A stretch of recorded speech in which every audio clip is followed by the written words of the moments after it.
할렐루야. 따라합시다. 하나님, 오늘 밤에도 큰 은혜와 능력 주세요. 아멘. 옆 사람 축복해 주세요. 성령의 능력으로 강건해지십시오. 여러분 혹시 손정의 씨라고 들어보셨어요? 일본 소프트뱅크사 회장이신데 그 야후로 유명을 하죠. 이분이 재벌입니다. 재벌도 그냥 재벌이 아니라 세계적인 재벌입니다. 세계 10대 재벌 안에 들 정도니까 어마어마하죠. 근데 이분이요, 실패를 경험했던 분입니다.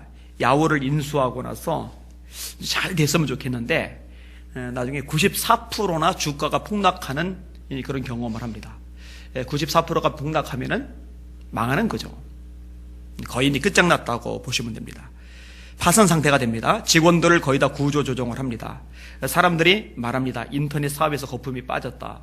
저 사람은, 그리고 저 사업은 재기불능이다. 그런데 이분이요, 원래 재능을 가지고 있는데 사람을 설득하는 재능입니다. 설득의 귀재로 유명합니다. 유명한 일화가 하나가 있는데 미국 유학 생활을 할 때 대학을 빨리 가고 싶은 거예요. 근데 이제 고등학교 학교 교장 선생님의 사인이 떨어져야 되거든요. 근데 안 해주죠. 근데 이제 교장 선생님을 1대1로 만나서 설득을 한 거예요. 그리고 허락을 받아낸 거예요. 그리고 대학이 빨리 진급을 합니다. 이 고등학생 때부터 좀 타고난 거죠. 그런 면에서 어디 고등학생 자리가 교장 맞상대 해가지고 선생님 최고 선생님 맞상대 해가지고 진급을 빨리 해버립니까? 이게 대단하죠. 이번에 소프트뱅크 설립했을 때 일화도 유명합니다. 이 뱅크라는 말이 들어가니까 은행인 줄 알고 그 은행에 들어가고 싶던 은행원이 찾아온 거예요. 근데 알고 보니까 은행이 아니고 이게 인터넷 관련 회사거든요. 근데 이 손정희 씨가 보니까 이 사람이 인재란 판단이 들었어요. 그래서 은행에 들어가려고 했던 은행 직원을 설득해가지고 자기 회사에 투자하게 만듭니다. 대단하죠? 또 자기보다 나이가 많은 일본 여자를 사랑하는데 열심히 설득해서 자기 부인으로 삼습니다. 근데 이제 막상 이게 커다란 실패를 당하니까 속수무책인 거예요.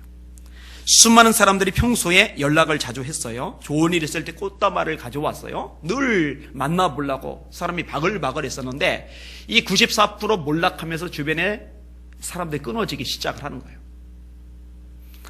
당장 밥을 먹고 하려고 한 10,000엔 정도를 좀 받아내려고 단체 카톡방을 개설을 했는데 단체 이제 채팅방을 개설을 했는데 사람들이 쫙 빠져나가는 거예요. 예전 같았으면 막 영광이라고 생각하고 막 글 달고서 내가 밥 사겠다고 이럴 텐데 갑갑하죠. 그런데요, 이분의 아내가 참 지혜롭습니다. 남편이 잘 나갈 때 재벌 부인으로 살던 이 부인이요, 남편이 실패한 그 상황 속에서 자원에서 파출부를 나가요. 꾸준히를 내면서 돈을 벌어서 남편 뒷바라지를 합니다. 남편을 원망하지도 않아요. 참 대단한 것 중에 하나는요, 이분이 많은 사람이 떨어져 나가는 와중에도 그래도 여전히 신뢰를 포기하지 않았던 사람들이 있더라고요. 한 400여 명 정도. 그전엔 뭐 더 어마어마했는데 다 떨어져 나가고 한 400여 명 정도. 이들이요, 이 손정희 씨를 기다려주면서 수신 거절을 하지 않는 거예요.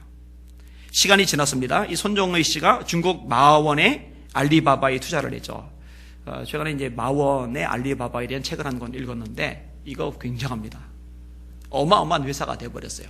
투자를 성공적으로 한 거죠. 마침내 재기에 성공을 한 겁니다. 그런데요, 엄청나게 이제 재산이 불어가는데요, 이분이 참 지혜롭게 행동을 합니다. 자기를 믿고 기다려주고 모른 척하지 않고 끝까지 손을 내밀어줬던 사람들 그 400여 명에 대해서 은혜를 갚기 시작을 하는데 한 사람당 10억씩 그냥 줬어요. 400 곱하기 10억 하면 얼마예요? 4천억이죠. 4천억. 그냥 줬어요. 다. 그리고 막대한 부를 잃어버리고 너무너무 힘들 때 버텨준, 그리고 파출부로 일을 나가줬던 부인에게 전 재산권을 다 넘겨주고 자기는 부인에게 용돈을 받아서 쓰기 시작을 해요. 이분이 단순히 거부가 된 것만 가지고는 감동을 주지 않는데 이렇게 은혜를 잊지 않고서 갚는 대목에서 또 자기 아내를 소중히 여기는 대목에서 감동이 돼요. 참 지혜롭다라는 판단이 들었어요. 세상 사람들 가운데서도 이렇게 지혜롭게 처신하는 사람들이 있습니다. 자신의 행동을 통해 자신의 지혜를 드러내는 거죠. 하물며 하나님을 섬기는 하나님의 백성들이 지혜롭지 못해서는 안 될 겁니다. 하나님의 지혜를 받아 사는 사람들이니까. 오늘 설교 제목입니다. 따라합시다. 위로부터 난 지혜의 특징. 자, 한 번 더. 위로부터 난 지혜의 특징. 여러분이 그 특징을 소유하실 수 있기를 주님의 이름으로 축원합니다. 자, 오늘 본문에 세 가지 정도 특징이 언급이 되는데요. 첫 번째 특징은 무엇이냐? 자, 따라하겠습니다. 행함으로 그 지혜를 증명한다. 13절을 같이 읽겠습니다. 시작. 너희 중에 지혜와 총명이 있는 자가 누구냐? 그는 선행으로 말미암아 지혜의 온유함으로 그 행함을 보일지니라. 아멘. 지혜로운 사람은요, 행동을 통해서 그 지혜를 증명합니다. 아까 이제 손종훈 씨 재정 사용하는 부분에 대해서 이야기를 끄집어냈습니다만, 예수님의 설교 말씀 가운데 제일 많은 것은요, 하나님 나라에 대한 겁니다. 그 다음에 두 번째로 제일 많은 것은요, 기도에 대한 겁니다. 그런데 그 후에 진짜 많은 가르침이 뭔지 아세요? 놀랍게도 돈에 대한 거예요. 돈에 대한 가르침이 그렇게 많습니다. 여러분, 이유가 뭐라고 생각을 하십니까? 이 돈을 사용하는 데서 그 사람의 가치관이 드러나요. 그 사람의 사랑의 대상이 들어가요. 그 사람의 중심이 무엇이 들어가 있느냐가 드러나는 거예요. 너희가 재물과 하나님을 겸하여 섬길 수 없다라고 주님이 말씀하시죠. 연복의 앞에 앉으셔서 연복에 헌금 넣는 사람을 하나씩 다 들여다보시죠. 그리고 과부가 두 렙돈을 집어넣었을 때 비로소 입을 여시고 이 과부는 앞에 넣은 모든 사람, 모든 부자보다 더 많이 넣었다라고 말씀을 하시죠. 예수님은 이 물질 사용을 굉장히 중요하게 생각을 하신 겁니다. 구약에 보면 바르실레라는 사람이 납니다. 그게 언제 등장하냐면요, 다윗이 압살롬 아들에게 쫓겨나서 맨발로 울면서 도망갈 때 이름이 등장이 됩니다. 사무엘하 17장 27절인데 이렇게 말씀을 합니다. 다윗이 마하나임에 이르렀을 때에 암몬 족속에게 속한 라빠 사람 나하스의 아들 소비와 로데발 사람 암미의 아들 마길과 로골림 길라 사람 바르실레가 침상과 대야와 질그릇과 밀과 보리와 밀가루와 볶은 곡식과 콩과 팥과 볶은 녹두와 꿀과 버터와 양과 치즈를 가져다가 다윗과 그와 함께한 백성에게 먹게 하였으니 이는 그들 생각에 백성이 들에서 시장하고 고원하고 목마르겠다 함이더라. 온갖 종류의 곡식들이 다 드러나요. 여기 핵심 역할을 했던 사람은 바르실레입니다. 이 바르실레는 나이가 굉장히 많아요. 그리고 큰 부자입니다. 근데 나이가 많고 큰 부자인 바르실레가요, 지금 도망자 신세인 다윗을 위해서 기꺼이 베풀어 주는 겁니다. 사실 제대로 투자를 하려면요, 지금 다윗에게 투자하면 안 됩니다. 떠오르는 별은 압살롬입니다. 다윗은 이미 진은해입니다. 그런데 이 바르실레가 굉장히 지혜로워요. 어떤 지혜를 가졌느냐? 하나님이 지금 떠오르고 있는 압살롬과 함께 하시질 않고 지고 있는 것 같지만, 완전히 망해버린 것 같지만 이 다윗과 함께하고 계시다는 것을 볼 줄 아는 눈이 있는 거예요. 그래서 이 다윗을 위해서 열심히 공개를 하는 거죠. 나중에 압살롬은 죽습니다. 다윗이 다시 이스라엘 왕으로 등극을 합니다. 그리고 바르실레의 아들 김함을 다윗이 데리고 왕궁으로 갑니다. 그러니까 경제적인 말로 표현한다면 투자를 잘한 거예요. 지혜로운 아버지 덕분에 아들이 복을 받았고요, 이 바르실레는 성경에 기록되는 존귀한 인물이 됩니다. 이런 바르실레와 대비된 어리석은 사람이 있어요. 그게 이제 나발 같은 사람이죠. 이 나발은 다윗이 아직 사울에게 쫓겨다닐 때 등장합니다. 양털 깎는 잔치를 벌일 때 어마어마한 부자거든요. 다윗이 먹을 것 좀 달라고 손을 내미는데요, 완전히 망신을 줍니다. 진짜 개망신을 줍니다. 그리고 다윗이 보낸 종들을 쫓아내버립니다. 이것 때문에 다윗이 분노해가지고 자기 밑에 있는 부하들을 데리고 나발을 치러 가는데, 다행히 이 나발의 아내인 아비가일이 지혜로워요. 성경은 지혜롭다라고 표현하고 있어요. 하나는 예쁘다, 하나는 지혜롭다. 아름답고 지혜롭고 이 두 가지를 다 갖춘 여자예요. 근데 큰일 났다 판단이 들으니까 먹을 것 가지고 다윗에게 가서 엎드려 절하면서 다윗의 마음을 풀어줍니다. 그리고 다윗은요, 그 여자를 칭송하고 하나님 앞에 찬양을 올려드립니다. 그리고 나서 성경은 이렇게 말씀을 합니다. 들어보세요. 아비가일이 나발에게로 돌아오니 그가 왕의 잔치와 같은 잔치를 그의 집에 배설하고 크게 취하여 마음에 기뻐함으로 아비가일이 밝는 아침까지는 아무 말도 하지 아니하다가 아침에 나발이 포도주에서 깬 후에 그의 아내가 그에게 이 일을 말하매 그가 낙담하여 몸이 돌과 같이 되었더니 한 열흘 후에 여호와께서 나발을 치심에 그가 죽으니라. 나발이 병들린 거죠. 몸이 돌처럼 굳어버리는 병. 무슨 병인지는 몰라요. 몸이 돌처럼 굳어버렸어요. 그리고 한 열흘쯤 지나서 죽었는데 성경은 뭐라 기록하느냐? 하나님이 여호와께서 나발을 치셨답니다. 그럼 그 어마어마한 돈은 다 어디로 가는 거예요? 누가 쓰는 거예요? 어리석은 거죠. 이렇게 이제 구분을 해놓고 있는 겁니다. 여러분, 성전 건축하고 관련해서요, 학계 선지자가 이렇게 말씀을 합니다. 들어보세요. 만군의 여호와가 이같이 말하여 이르노라. 이 백성이 말하기를 여호와의 전을 건축할 시기가 이르지 아니하였다 하느니라. 여호와의 말씀이 선지자 학계에게 임하여 이르시되 이 성전이 황폐하였거늘 너희가 이때에 판벽한 집에 거주하는 것이 옳으냐. 그러므로 이제 만군의 여호와가 이같이 말하노니 너희는 너희의 행위를 살필지니라. 너희가 많이 뿌릴지라도 수확이 적으며 먹을지라도 배부르지 못하며 마실지라도 흡족하지 못하며 입어도 따뜻하지 못하며 일꾼이 싹쓸 받아도 그것을 구멍 뚫어진 전대에 넣음이 되느니라. 이 배경을 좀 설명을 드리면요, 바벨론에서 포로 생활하다가 예루살렘에 돌아왔어요. 70년간 포로 생활하다가 돌아왔으니 자기 집이 어디 있습니까? 그러니까 살 집을 먼저 지었어요. 먹고 사는 것이 얼마나 힘들겠어요. 얼마나 고달프겠어요. 그러니까 자기 먹고 사느라고 너무너무 바빠요. 근데 그 와중에 어떤 문제가 발생하느냐, 예루살렘 성전 하나님 앞에 예배 드리는 곳이 허물어진 상태로 그대로 있는 거예요. 이때 학계라는 선지자가 딱 일어나가지고, 그렇지, 너희들 내가 충분히 이해한다. 70년간 포로 살다 들어왔으니 자기 집 빨리 져야 되겠지. 70년간 포로 살다 들어왔으니 먹고 살 길 막막하니 너희들 생계에 위해서 열심히 노력해야 되겠지. 그래, 이해한다. 이렇게 말하지는 않아요.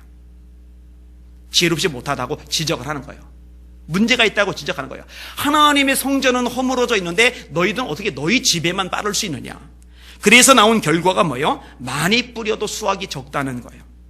먹어도 배부르지 못하는 거예요. 마셔도 흡족하지 않다는 거예요. 입어도 따뜻하지 않다는 거예요. 일꾼이 열심히 일을 해서 돈을 벌었고 이 돈을 받았는데 구멍이 뚫어진 전대 넣음처럼 돼버렸다는 겁니다. 여러분, 전대에다가 원래 돈을 집어넣잖아요. 이 장사하는 사람 이 앞에다가 이렇게 주머니 들고 있잖아요. 그래서 팔고서 여기다 듣고 팔고서 여기다 듣고 팔고서 듣고 그러면은 많이 팔릴수록 여기에 많이 쌓이잖아요. 일을 하는 노동자 입장에서도 일을 많이 할수록 여기 쌓이잖아요. 그런데 쌓이질 않아요. 다 빠져나가요. 구멍 뚫어진 전대에다 넣으니까. 순서가 바뀌었다는 겁니다. 하나님이 해결책을 말씀을 하십니다.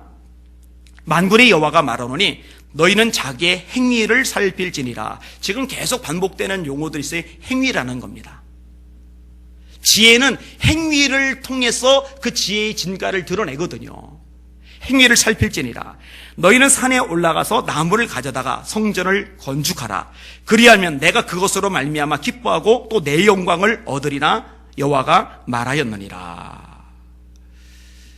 여러분, 교회를 건축할 때요, 요즘 성도들은 옛날 성도 같지 않고 약돼요.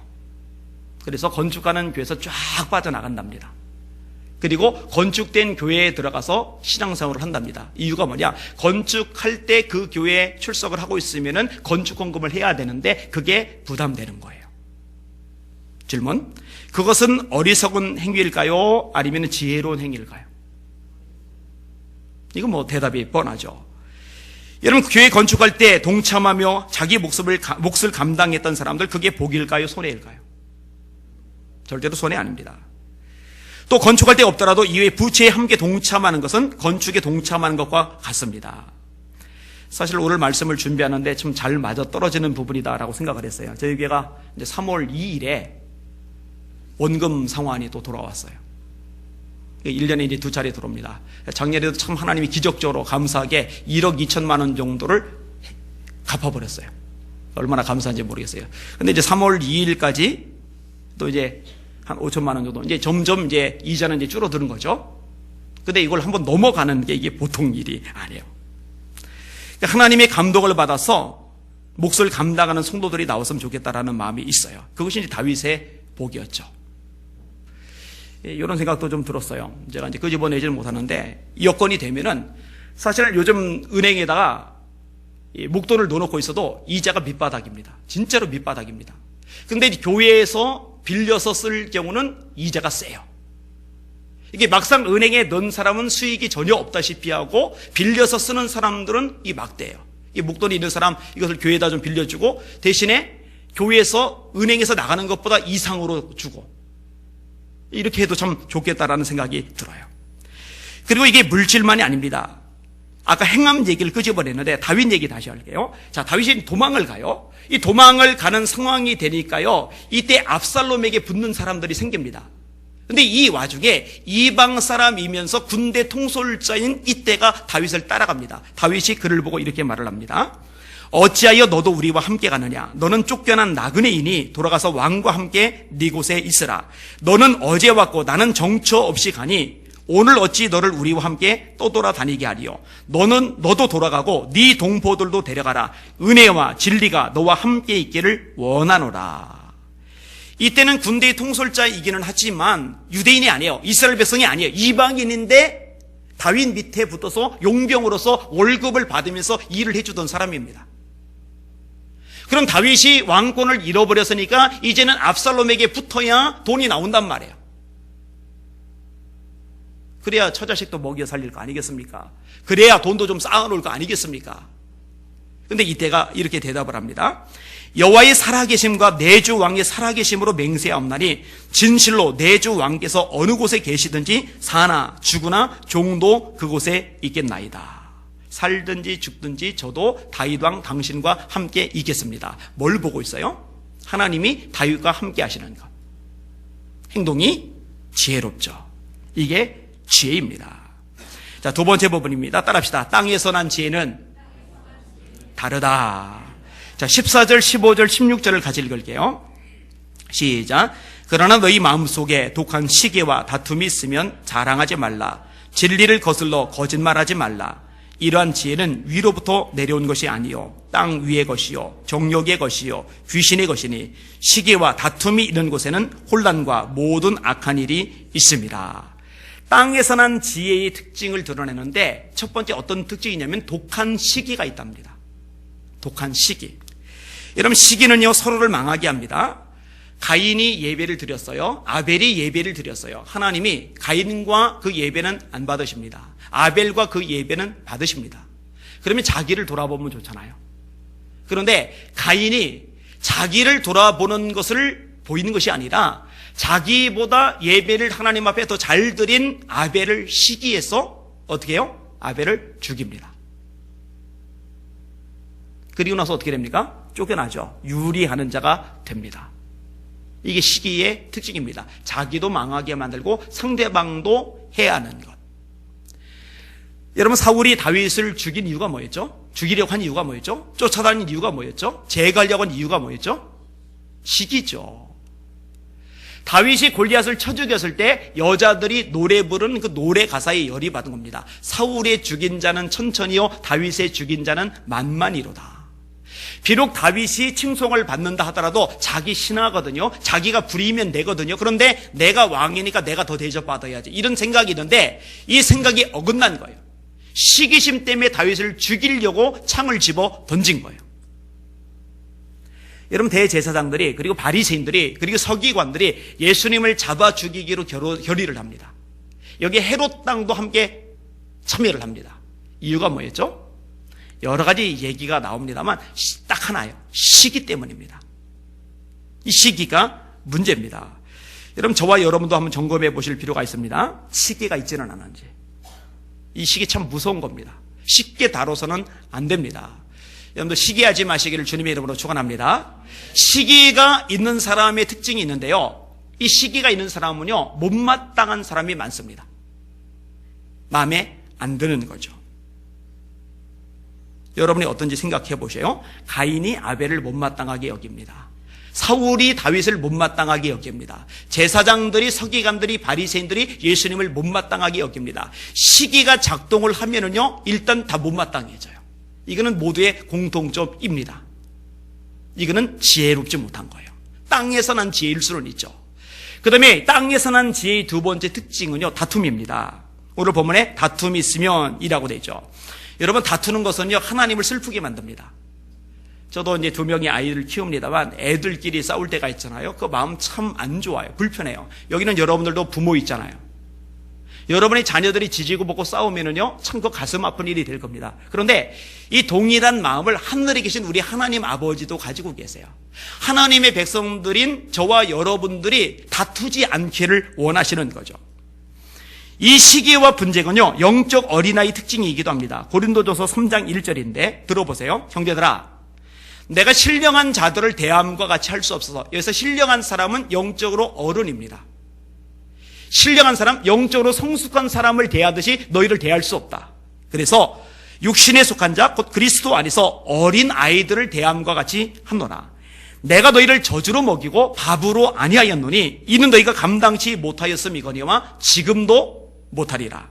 너희는 아직도 육신에 속한 자로다. 따라합시다. 너희 가운데 시기와 분쟁이 있으니 어찌 육신에 속하여 육신을 따라 행함이 아니리요.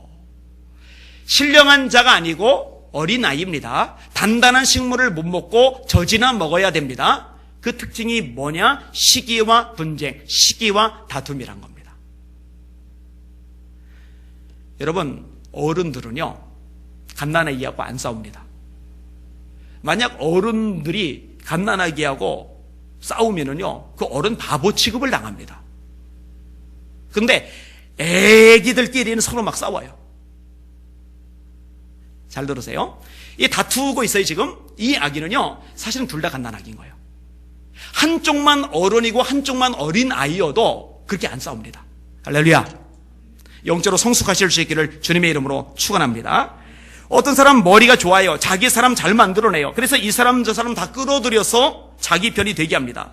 근데 전체를 포용하지 못한 채 파장을 만들어서 다툼의 요인을 자꾸만 만드는 사람이라면 성경의 말씀에 의거해서 그는 영적 어린아이입니다. 신령한 사람이 아닙니다. 단단한 식물을 못 먹는 사람입니다. 육에 속한 그리스도인입니다.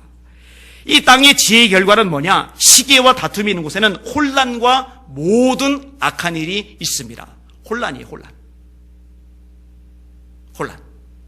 그러니까요, 남들 보기에 대단해 보여도 뛰어나 보여도요, 이런 시기와 다툼의 증세를 보이는 사람을 보면은, 아, 이 사람은 위로부터 난 지혜를 가지지 못한 사람이구나, 땅에서부터 난 지혜를 가진 사람이구나, 이렇게 보시면은 정확합니다. 그렇게 진단이 됩니다.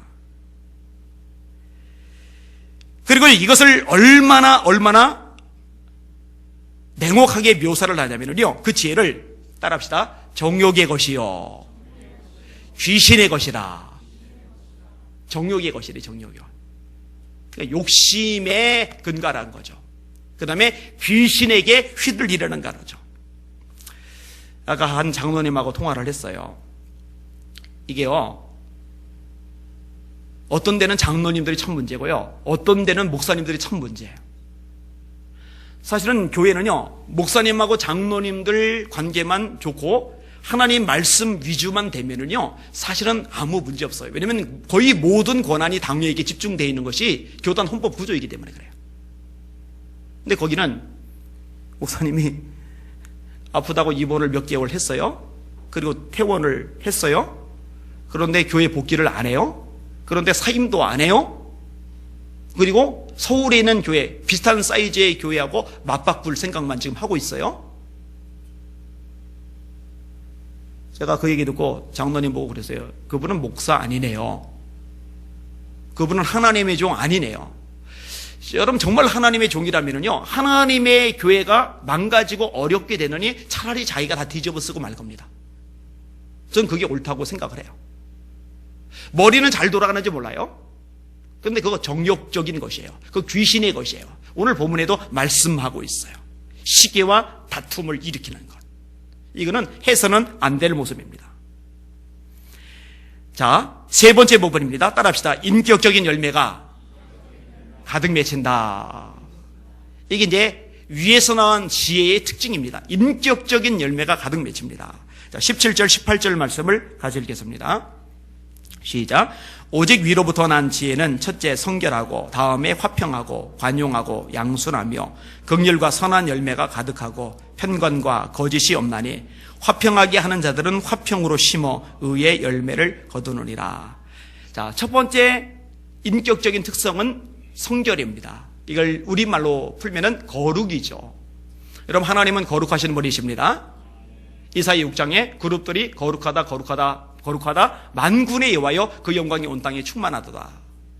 요한계시록 4장에 내 얼굴을 난 내 생물이 하나님 앞에 거룩하다 거룩하다 거룩하다. 전에도 계셨고 이제도 계셨고 장차 오실 분, 이렇게 고백을 합니다. 이 거룩하신 하나님께서 하나님의 백성들에게 요구하시는 것이 뭐냐? 거룩입니다. 하나님의 뜻은 이것이니 너희의 거룩합니다. 데살로니가전서 4장 3절의 말씀입니다. 베드로전서 1장에 내가 거룩하니 너희도 거룩할지어다. 이게 하나님의 원하시는 바입니다. 여러분, 거룩하지 않은 지혜는 가치가 없습니다. 여러분, 지혜라는 단어를 쓸 때요, 창세기 3장에 뱀에게 그대로 쓰입니다. 근데 이 뱀에게 쓰인 지혜는요, 지혜라고 번역을 하지 않고 우리말로 간교하다. 여호와께서 지으신 들짐승 중에 뱀이 가장 간교하다라고 쓰여져 있어요. 근데 그 간교하다라는 단어 자체가요, 원래 지혜롭다라는 단어하고 똑같은 단어입니다. 그런데 똑같은 지혜라는 단어를 쓰는데 그게 위로부터 난 지혜냐 아니면 땅에서부터 난 지혜냐, 하나님께로부터 온 것이냐 귀신에게서 온 것이냐에 따라서 각기 다르게 활용이 되는 거죠. 그런데 지혜로운데 거룩이 빠졌어요. 이건 가치가 없는 거예요. 여러분, 열심은 있는데, 굉장히 열심은 있는데 거룩이 빠졌어요. 이건 가치가 없는 겁니다. 여러분, 사도 바울이 경주하는 자가 법대로 경주하지 아니하면 상을 얻지 못한다고 말씀을 하고 있죠. 또 바울이 디모데에게 쓴 서신 가운데서 큰 집에는 금그릇, 은그릇, 동그릇, 질그릇이 있는데 주인이 쓰는 그릇은 금그릇이다. 안 그러죠? 은그릇이다. 안 그러죠? 동그릇은 안 쓴다. 그런 말 없죠? 금이든 은이든 동이든 질그릇이든 상관이 없는데 딱 한 가지 조건을 찾아요. 깨끗한 그릇을 씁니다. 여러분 잘 생각하세요. 교회에서 막 열심히 그러면은 야, 저 사람 믿음 좋네. 그런데 거기에 거룩이 빠지면 이거는 엉터리입니다. 그건 바람직하지 않아요. 거룩하지 않은 충성은 소용이 없습니다. 하나님 앞에 성결하시기를 주님의 이름으로 축원합니다. 우리 교단이 성결교회잖아요. 성결교단이잖아요. 저는 이 이름이 참 자랑스러워요. 교세가 장로교보다 작다 크다 그거 의미 없어요. 따질 필요 없어요. 크고 작고는 하나님 그렇게 중요하게 보질 않아요. 본질이 뭐냐죠.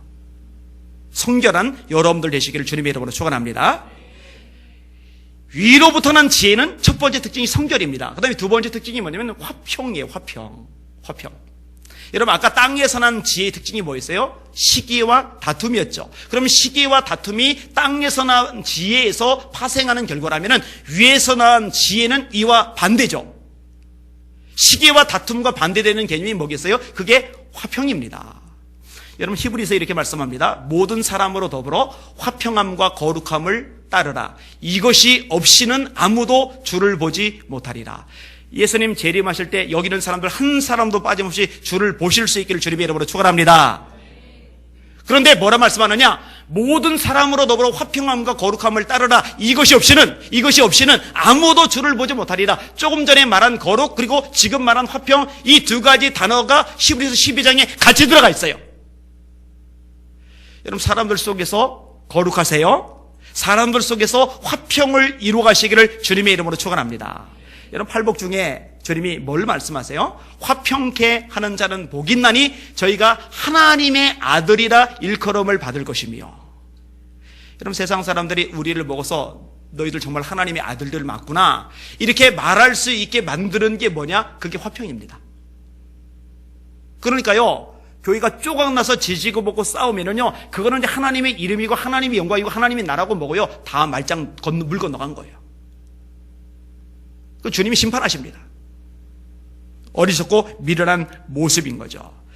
고린도서 5장 17절에 유명한 말씀이죠. 그런즉 누구든지 그리스도 안에 있으면 새로운 피조물이라. 이전 것은 지나갔으니 보라 새 것이 되었도다. 이렇게 말씀하면서요, 어떤 말씀이 18절에 이어가냐면은 저에게, 여기는 여러분들에게 하나님이 직책을 주셔요. 그 직책이 뭔지 아세요? 따라합시다. 화목하게 하는 직책. 성프란치스코의 기도 생각나세요? 주여, 나를 평화의 도구로 써주소서. 분열이 있는 곳에 일치를, 미움이 있는 곳에 사랑을. 여러분들이 들어가면은, 여러분들이 손을 내면, 여러분들이 감싸 안으면은 다투던 사람도 사이 좋아지는 기적이 나타나기를 주의 이름으로 축원합니다. 여러분들이 입을 열고 말을 꺼내면은요, 목소리가 막 높아지는 그 분위기 속에 화평이 임하시기를 주님의 이름으로 축원합니다. 이게 참 기가 막힌 거죠. 이게 지혜죠. 정말 위로부터 난 지혜를 가진 사람이 들어가면은요, 이게 융화가 되기 시작해요. 바나바가 그런 인물입니다. 우리 교회도 그런 분들이 있어요. 정말 귀하게 생각을 합니다. 그 다음에 세 번째, 관용이라는 겁니다. 관용. 관용이 뭐냐? 관용. 제 아내의 오빠 이름이 관용입니다. 그 관용을 말하는 건 아니고요. 상대방을 용납하는 겁니다. 여러분, 인정과 용납은 다릅니다. 여러분, 우리가 누군가를 인정하지 못할 수는 있어요. 인정이 안 돼요, 도대체. 저건 암만 좋게 봐줄래도 좋게 봐줄 수가 없어요. 그런데 인정은 안 되지만 있는 모습 그대로 받아들일 수는 있어요. 이거를 용납이라고 합니다. 그래서 바울서실에 보면 피차 용납하여 라는 표현이 여러 번 나와요. 사실 이 용납이라는 거, 이 관용이라는 것이 없으면은요, 교회는 하나 되기 힘듭니다. 여러분, 혹시 우리 교회 성도들 중에서 100% 다 마음에 드는 사람들 있으면 손 들어보세요. 거짓말하지 마시고. 여러분, 그거 불가능합니다. 생각이 달라요. 말이 달라요. 사고방식이 달라요. 한 교회 안에 있어도요, 사실 처음부터 이 교회만 있었던 사람만 여기 있는 게 아니잖아요. 다양한 신앙 분위기 배경 속에서 왔기 때문에 다 달라요. 다르기 때문에 어색하고 불편하고 부대낄 수 있어요. 인정이 안 될 수 있어요. 그런데 인정은 안 돼도 있는 모습 그대로 받아들일 수는 있어요. 이거를 잘하는 사람을 가리켜서 관용 있는 사람이다라고 하는 거예요. 요셉이 관용의 사람이죠. 형들 용납이 됩니까? 돈 받고 자기 팔아먹었는데, 자기 죽이려고 그랬는데. 여러분, 내게 해를 입힌 사람이요, 멀리 있는 사람, 나와 상관없는 사람이 내게 해를 입혔을 때보다도요, 나랑 정말 가까운 사람이 해를 입혔을 때 이게 미움이 더 큽니다. 이게 상처가 더 큽니다. 그 용서 안 됩니다. 근데 용납하죠? 어떻게까지 나옵니까? 내가 형님들의 자식들을 먹이겠습니다. 그거 먹여줍니까? 굶겨가지고 삐쩍 마르게 만들어놔야 속이 우러날 판국인데, 내가 형님들의 자녀를 먹이겠습니다. 이게 관용입니다. 이삭 보세요. 블레셋 사람들이 쫓아냈어요. 농사 잘 짓는다고. 100배 농사 짓는다고 쫓아냈어요. 아버지 아브라함이 팠던 물에다가요, 이 멀쩡한 우물에다가, 그 당시에 엄청난 재산가치 가진 이 우물에다가요, 흙을, 돌을 막 쏟아 부어서 물을 메꿔버렸어요. 얼마나 열받습니까? 그뿐입니까? 우물 팠더니 뺏어가고, 우물 팠더니 뺏어가고. 그래 놓고는 나중에 쫓아와요. 계약 맺자고. 여러분 생각해 보세요. 여러분 속을 있는 그대로 긁는 거예요. 1년 내내 그냥 두고두고 긁은 거예요. 그래 놓고는요, 아무 일 없었다는 듯이 찾아와서 손을 싹 내미는 거예요. 그럼 어떻게 해요? 팍 치죠. 웃기지 마. 팍 치죠. 날 무시하는 것도 아니고 그냥. 내가 그렇게 가짜는가? 열받잖아요. 더 열받잖아요. 그냥 계속 그 꼴 하는 게 낫지. 이거 자산 가지고 장난치나 생각이 들잖아요. 근데 이삭 보세요. 그냥 모른 척하고 받아들여요. 그들을 위해서 7 양을 준비를 해서 선물로 줘요. 그리고 계약을 맺어요. 그게 이제 브엘세바, 맹세의 우물이라는 뜻입니다. 이삭은요, 관용의 사람입니다. 빌립보서 4장 5절에 이렇게 말씀합니다. 너희 관용을 모든 사람에게 알게 하라. 주께서 가까우시니라. 이상한 구조로 되어 있어요. 너희 관용을 모든 사람에게 알게 하라 라는 구절하고, 주께서 가까우시니라, 예수님의 재림이 가깝다는 구절하고 두 개를 붙여놨어요. 도대체 이게 뭔 상관이 이게 붙여놨단 말인가? 이유가 있습니다. 예수님이 오실 날이 가까워지면은요, 나타난 징조들이 있잖아요. 디모데후서 3장 1절에 너는 이것을 알라. 말세에 고통하는 때가 이르리니 사람들이 자기를 사랑하며 돈을 사랑하며 자랑하며 교만하며 비방하며 부모를 거역하며 감사하지 아니하며 거룩하지 아니하며 라고 되어 있고요. 그 다음 구절이 뭐냐? 무정하며 원통함을 풀지 아니하며, 이 응어리진 게 있잖아요. 열받은 게 있잖아요. 분노한 게 있잖아요. 이거 안 풀어요. 꼭 얘 가지고 있어요. 이게 말세의 징조입니다. 예수님이 재림할 날이 가까우면 가까울수록 사람들의 마음이 굳어져서, 사람들의 마음이 강박해져서, 사람들의 마음이 사악해져서 한번 미치면, 응어리가 생기면 안 풀어요. 원통함을 풀지 아니하면 안 풀어요. 이게 말세의 징조입니다. 그래서 빌립보서 4장 5절에 너희 관용을 모든 사람에게 나타나게 하라. 주께서 가까우시니라. 할렐루야. 여러분 자신을 점검해 보셔야 돼요. 이 말세의 악한 세대의 이 징조에 여러분이 넘어가 버리진 않았는지. 그래서 이게 한번 꼭 한 마음, 이게 안 풀리는 상태, 이거 참 심각한 상태이죠. 이거 해결하셔야 합니다. 자, 그 다음에 네 번째로 양순이라는 것인데, 양순은 뭐냐? 양선하고 달라요. 성령의 9가지 열매, 충성, 사랑, 희락, 화평, 인내, 자비, 양선, 충성, 온유, 절제. 그땐 양선입니다. 지금 본문은 양순입니다. 양순이 그럼 뭐냐? 쉽게 설명할게요. 하나님의 말씀을 들을 때 부드러운 마음으로 잘 받아들이는 것, 그리고 받아들인 바 말씀을 잘 순종하는 것, 요것을 가리켜서 양순이라고 합니다. 이거 지혜와 연결되는 거 맞죠? 그죠? 지혜로운 사람은요, 자기 상황, 자기 처지와 상관없이 하나님의 말씀이라면 아멘하고 받아들입니다.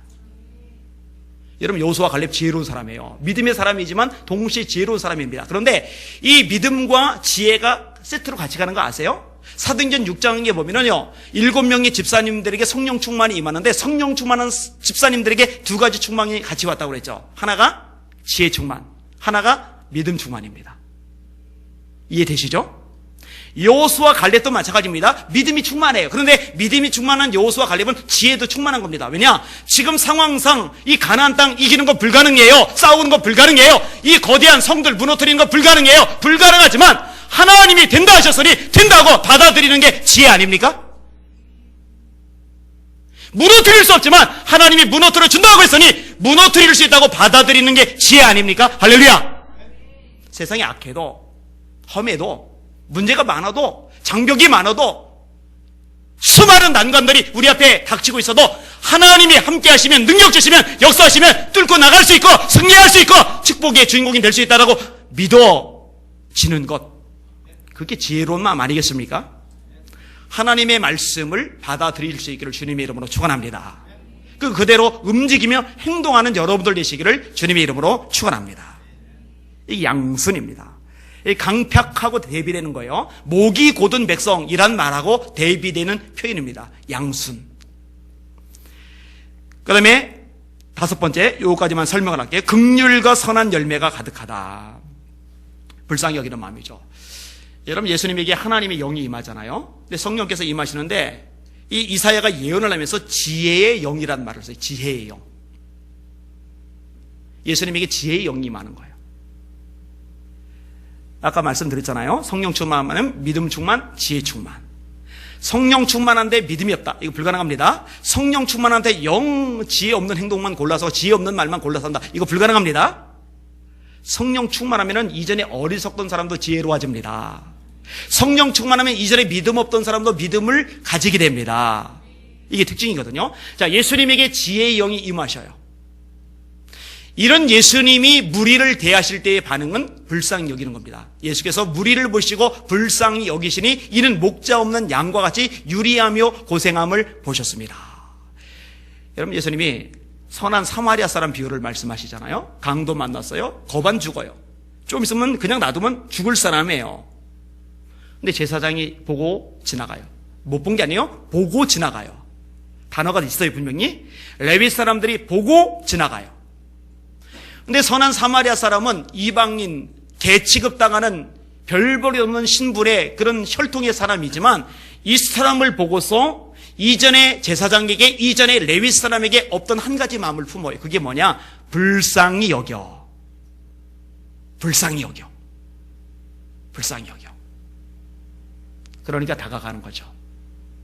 알코올로 소독을 해주고 나오기에 싫어서 주막 데려가고 거기서 주막 주인에게 돈 주면서 보살펴달라고 부탁하고 모자라면 갔다가 올 때 내가 돈 더 갚겠다고 이야기를 하고 불쌍히 여겨에 거기에 다 걸리는 거예요. 예수님이 저를 불쌍히 여기셨어요. 전 그 예수님이 감사해요. 예수님이 여기는 여러분들을 불쌍히 여기세요. 그 주님께 감사하시길 바랍니다. 이제는 저와 여러분들이 다른 사람을 불쌍히 여길 수 있어야 합니다. 사실 지난 주일날 설교하고도 연결이 되죠. 지난 주일 설교. 1만 달란트 빚진 사람, 임금님이 탕감을 해줬죠. 이유는 딱 하나 있어요. 불쌍히 여겨. 그런데 1만 달란트 탕감 받은 사람이 100데나리온 빚진 사람 목을 잡았죠. 목을. 그리고 흔들죠. 갚아. 갚을 때까지 가둬버렸죠. 뭐가 없어요? 불쌍히 여기는 마음이 없는 거죠. 여러분, 위로부터 난 지혜를 가진 사람은요, 불쌍히 여기는 마음이 있어요. 여러분, 세상 사람 중에 머리 좋은 사람이 있어요. 진짜 지혜로운 사람. 그런데 냉혹해요. 그 좋은 머리 가지고요, 사기, 남 등쳐먹습니다. 요즘 이 보이스피싱만이 아니라요, 이 인터넷 피싱이 얼마나 대단한지, 요즘은요, 누가 저한테 카톡으로 또는 문자로 어떤 메시지를 보내면요, 클릭하기가 겁이 나요. 그때 유행하는, 그때 굉장히 이슈가 되는 어떤 자료인 줄 알고 싹 누르면은 클릭하는 순간에 25만 원이 빠져나간다든지 이런 일들이 많아요. 여러분, 그 머리가 보통 좋은 게 아니에요. 근데 그거는 위로부터 난 지혜가 아니죠. 땅으로부터 난 지혜죠. 정욕의 것이요, 귀신의 것이요. 위로부터 난 지혜라면은 불쌍히 여기는 마음이 있어요. 남을 불쌍히 여기는 사람은 남 등쳐먹는 짓 안 합니다. 도울 생각을 하게 되죠. 이게 특징입니다. 따라서 이 긍휼의 마음이 있기 때문에 선한 열매가 나와요. 그래서 긍휼과 선한 열매가 가득하며 라고 세트로 묶여 있어요. 따라합시다. 긍휼과 선한 열매가 가득하며. 남을 불쌍히 여기는 사람, 마음이 많은 사람에게요, 선한 열매들이 자연스럽게 나타납니다. 말씀을 정리하겠습니다. 아주 충격적인 얘기인데, 텍사스의 한 교회 이야기입니다. 언제인지 시대는 모르겠어요. 이 교회가 땅을 꽤 소유하고 있었는데 어느 날 교회 땅에서 석유가 터져 나왔어요. 대박이죠, 대박. 대박. 우리 옆에 주차장에서 석유 터져 나오면 괜찮을 것 같아요. 굳이 해결 딱 할 거 아니에요, 그죠? 대박이 대박. 마침 교인 가운데 한 명이 석유 채굴 전문가가 있어요. 조사를 해봤더니 경제성이 뛰어나고 양도 많아요. 교회가 횡재를 했어요. 그래서 전체 교인들이 모여서 총회, 우리처럼 사무총회를 열었어요. 심도 있게 논의를 했어요. 지혜롭게 결론을 내렸으면 좋을 텐데 세 가지 결론이 참 어처구니가 없습니다. 세 가지 결론이 뭐냐? 첫째, 교회 자체에서 석유 시추를 한다. 둘째, 석유를 판 수익의 절반은 교회 재정 및 선교 헌금으로 쓰고 나머지 절반은 교인들이 공동 분배한다. 셋째, 교회는 오늘부터 더 이상 세신자를 받지 않는다. 두 번째 걸린 거죠. 교회 재정, 선교, 이거는 이제 명목을 잡은 거고 나머지 절반으로 교인들이 공동 분배를 하는데 거기에 세신자들이 오면은 분배 몫이 줄잖아요. 오늘부로 세신자를 받지 않는다. 여러분, 지혜롭죠? 정말 지혜롭잖아요. 그 지혜가 위에서 나부터 지혜예요? 아니면 땅에서 난 지혜예요? 그죠? 거기에는 화평이 없어요. 거기에는 긍휼이 없어요. 거기에는 거룩이 없어요. 거기에는 정욕이 있어요. 거기에는 귀신적인 것이 있어요. 오늘 보면 세 가지의 특징을 말했습니다. 지혜는, 위로부터 난 지혜는 행함을 통해서 증명이 돼요. 땅에서 난 지혜와 달라요. 그리고 인격적인 열매를 맺어요. 이게 진짜 지혜입니다. 우리 사랑하는 성도들, 이 지혜가 충만하시기를 주님의 이름으로 축원합니다. 이 야고보서의 말씀을 1장부터 이제 3장 마지막 절까지 다뤘는데 참 우리가 유익하게 배우는 내용들이 굉장히 많은 것 같아요. 하여튼 우리 성도들 위로부터 난 지혜가 충만하시기를 주의 이름으로 축원합니다. 아멘. 기도하겠습니다. 합심하여 같이 한번 기도할 터인데요. 하나님,